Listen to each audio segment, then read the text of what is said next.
On September 11th, 2001, I was 17 years old, dreaming of becoming an actor.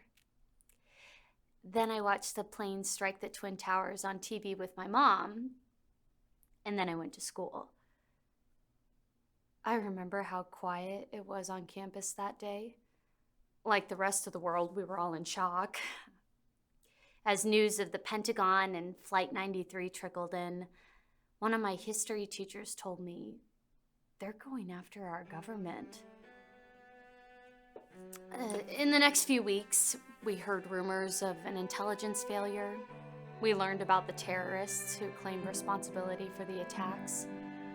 We watched teachers recalled to active duty.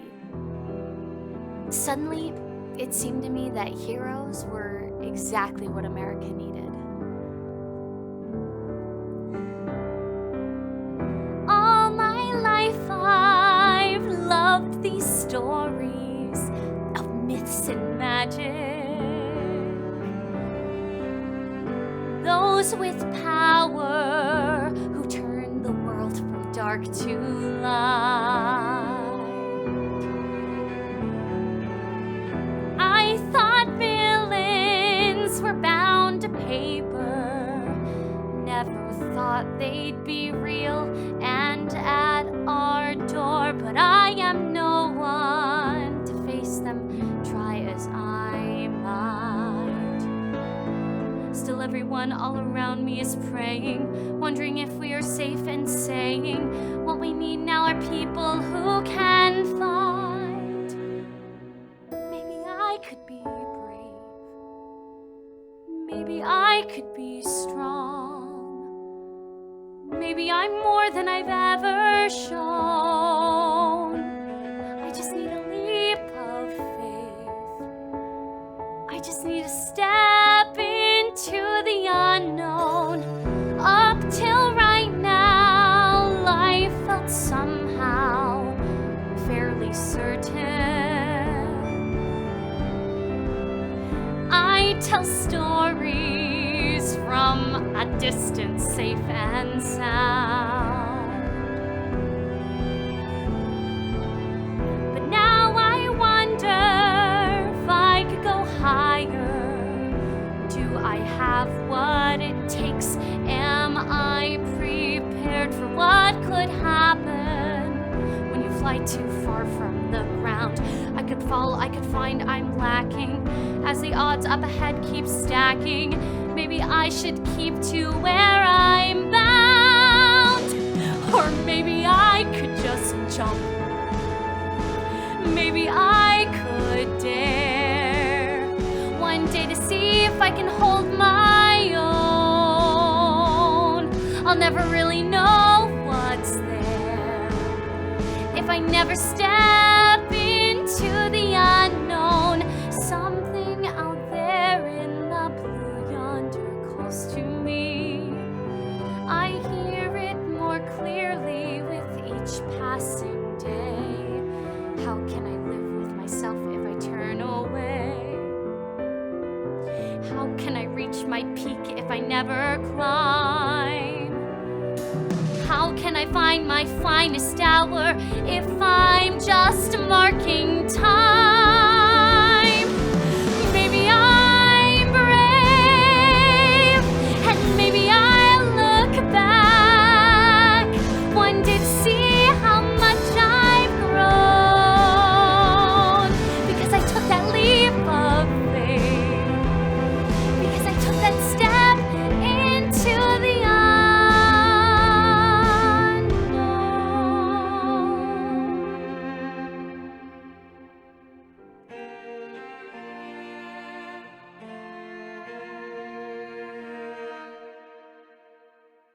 In October of 2001, I submitted my application for the Reserve Officer Training Corps of the United States Air Force. The following year, I joined the first class of cadets to volunteer for military service after 9/11. On day one of training, we learned about a competitive summer program called Freefall, where cadets could earn their jump wings at the Air Force Academy. 5 unassisted jumps. No static line, no tandem expert strapped onto you. You pull your own chute. if you can make it into the program. I thought to myself, that is gonna be me. Then I failed my first physical fitness test. Yeah, it was all uphill from there. I had to build my strength in a way that I had never imagined. My feet pounded the pavement of Southern California while my peers went to parties. Push-ups, sit-ups, sprints, and more. Freefall required pull-ups, a feat only 1 in 100 women could do. I built blisters on my hands that hardened into calluses. Meanwhile, I was being flooded by a fire hose with aerospace studies, learning the history of American combat and flight, adapting a military mindset and all the standards and procedures that go along with it, protocols, orders, leadership exercises, performing in high-stress environments, being yelled at, being rushed, trying to think with chaos all around you.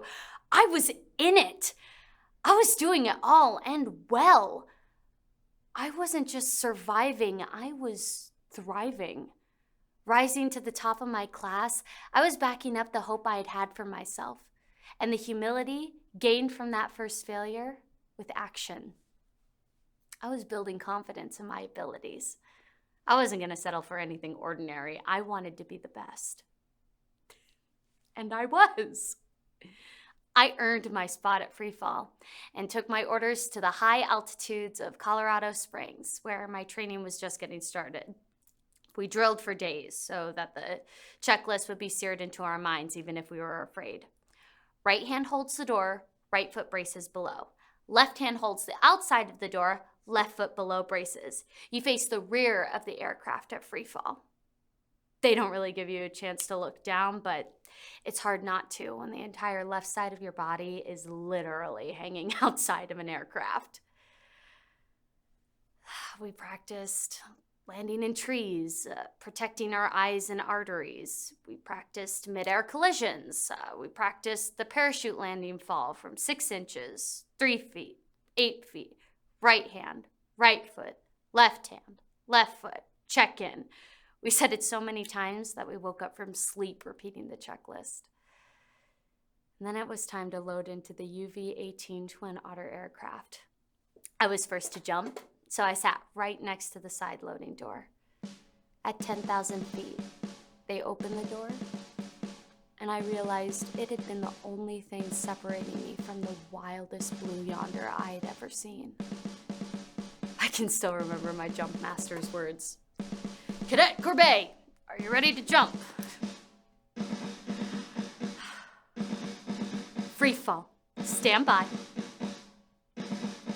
Here we go, and after everything I'm here, and this is real, understood? Straps are tight, chute is good, there's no turning back now. Wouldn't want to if I could.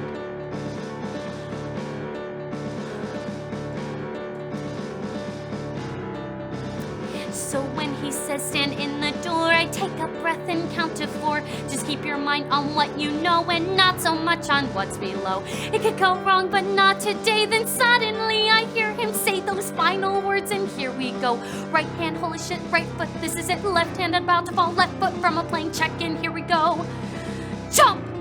This is insane.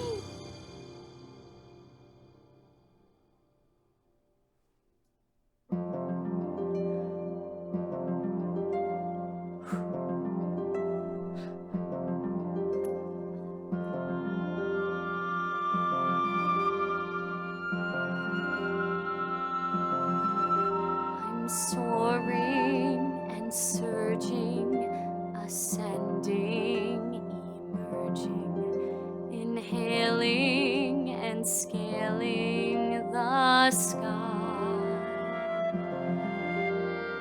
waking and rising and quickly realizing how much I've been aching to fly. Swirling and swelling, expanding, excelling, like bursting through an invisible wall. No, it's not.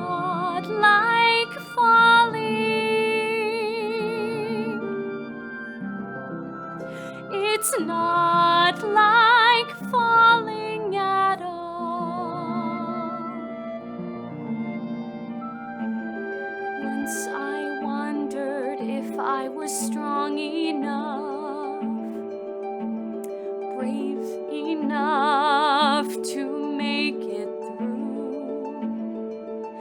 But now I'm skating on the edge of dawn.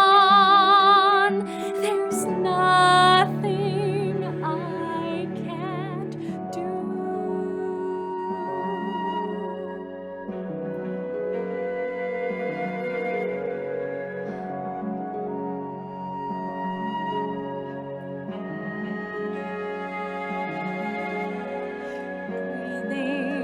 Allowing, trusting, and vowing to not ever leave this behind.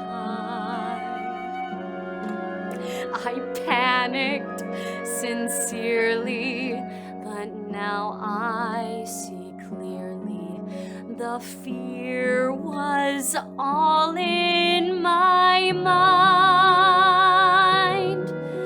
Achieving and growing, eternally knowing how even mountains can be so very small.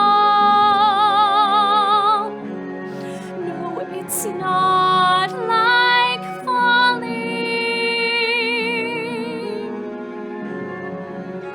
It's not like falling at all.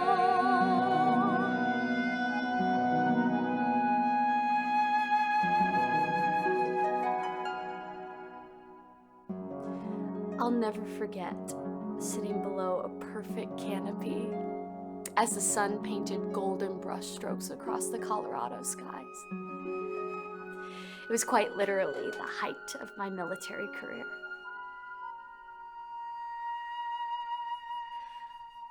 But as years of wearing the uniform went by, I learned that there are limits. We're only human, of course, and the human body breaks. Tendons tear. Metal shreds flesh, no matter how smart or strong or lively or young you are. And it isn't just the body. The heart and the soul, they weren't meant for war. By the time I had completed my service commitment, I did not feel like a hero. When your friends come home in boxes draped with flags, when you can't tell the difference between your enemy or the innocent lives they hide behind, it's hard to even know what that word means. Hero. It's impossible to live up to, and I know this because I've spoken with so many veterans, men and women who have served in combat, search and rescue, medical fields. Every single one of us feels like we've come up short somehow. But there is something else I've learned. So many veterans continue to serve. They volunteer in their communities at a higher rate than their civilian counterparts. They visit the bedsides of hospitalized brothers and sisters in arms. They respond to disasters, the evacuation from Afghanistan, the war in Ukraine. Our veterans were there. They lift each other up. They rebuild worlds that have been leveled by war. And sometimes they just call to make sure you're doing okay. Not all strength is purely muscle, forcing victory. Not all bravery is charging forward with a cry. An epic covers many battles and continues beyond the novels, and life's true heroes are the ones still standing by. Maybe there's to being strong. Maybe it's more than we've ever shown.